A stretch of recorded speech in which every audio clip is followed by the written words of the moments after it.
It's all about starting photography really cheap. As the video itself says, it will deal with the very cheap ones.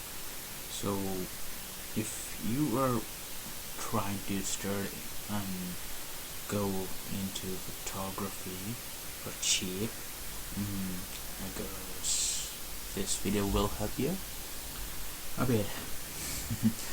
Alright, so for the basic photography, I will just suggest to stick with the mobile camera.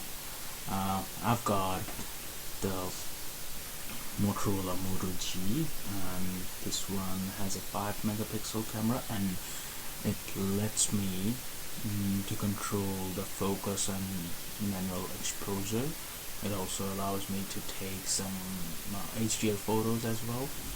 But if you are trying to go into a bit more, then you should get at least a cheap point and shoot camera. But all the cameras I will be talking about today is actually about the cameras with the manual focus, or the manual, not the manual focus thing, the manual exposure controlling thing. Like, the cameras should at least have these manual control button that will have the aperture priority and shutter priority and other program modes. So this is a very cheap camera. I got it from eBay. Actually, I was waiting for this camera to make this video. This is really a cheap camera. It's the Canon SX150 IS. It's got 12x optical zoom and 14.1 megapixel, and it shoots HD videos as well. Thing is, it's not the best camera out there, but now you can get a camera like this from around 35 to 40 bucks. I got it refurbed, so it gets some like basic features.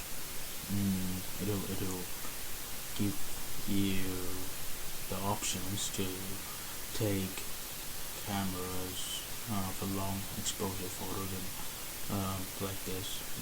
I don't know how much it allows you. It should be at least 15 to 30 seconds. I couldn't get the time to see much on it. Alright, so like, if you think the picture qualities in such cameras won't be much good for you, then you can go for some second-hand cameras, also from eBay anyway. So the next option I can give you is, alright, so it's the Panasonic Lumix LX3. It's it will actually give you a bit more control and give you some better picture qualities as well. Like, it's got a really bigger sensor, and it allows you to take 24mm wide pictures, so it's good. It's got a pop-up flash, though I don't like taking pictures in pop-up flash. It also has all the manual aperture priority, shutter priority, and scene mode. It's got mega OIS thing as well. So this is really small and pocketable as well. Alright, so this is, I am finding it a good one. So like I got it off eBay secondhand, from around £77. So like you can also get it at least below £90 if you find it on eBay. They're selling it off, and who are selling it off are actually moving to the like 7 or TZ40, the Panasonic. It's got a nice Leica lens, so good choice, and at least it will give you some better photos. Next I'll be talking about this one.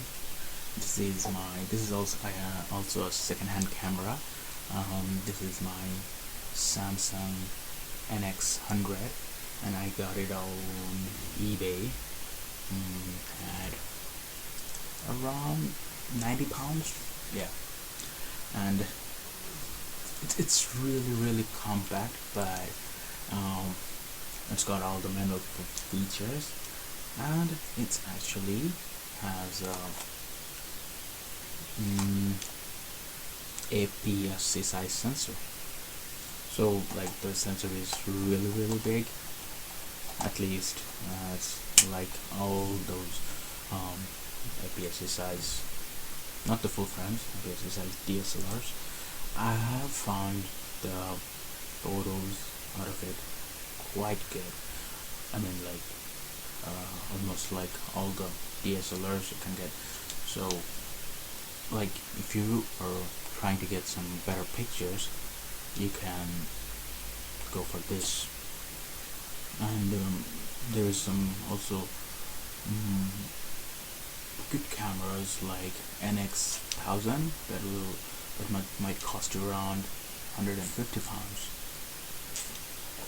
And if you think you will need to go for something even better, then you can start with the entry-level DSLRs.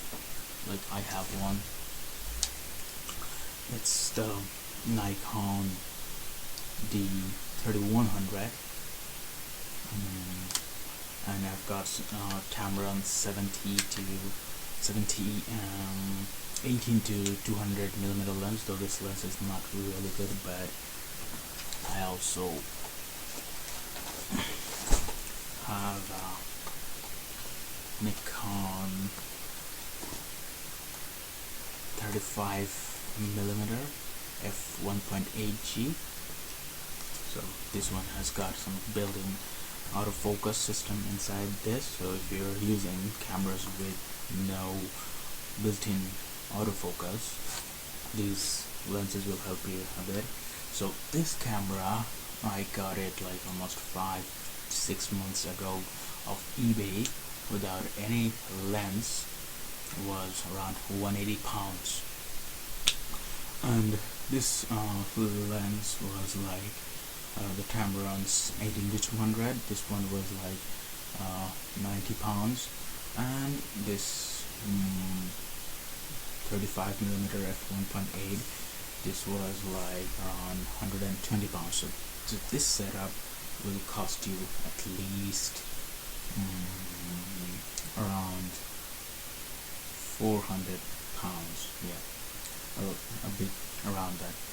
So ask yourself what type of budget you have and how much you're intending to spend when you're getting started with the photography, because like if you're not trying to earn from your photography, if you're trying to snap photos only for fun, like family photos, you don't really have to go for the best ones, like the full frame ones or the mid-range ones that will cost you like £700-800, like the 7100, or the cheap full frames like Nikon D610. this is now the latest and cheapest full frame camera out there. So you can go for those. I don't have them, but as I don't earn from photography, I just do it as a hobby. I just try to stick with the cheap ones. And there's a cheap solution for full frame photography that I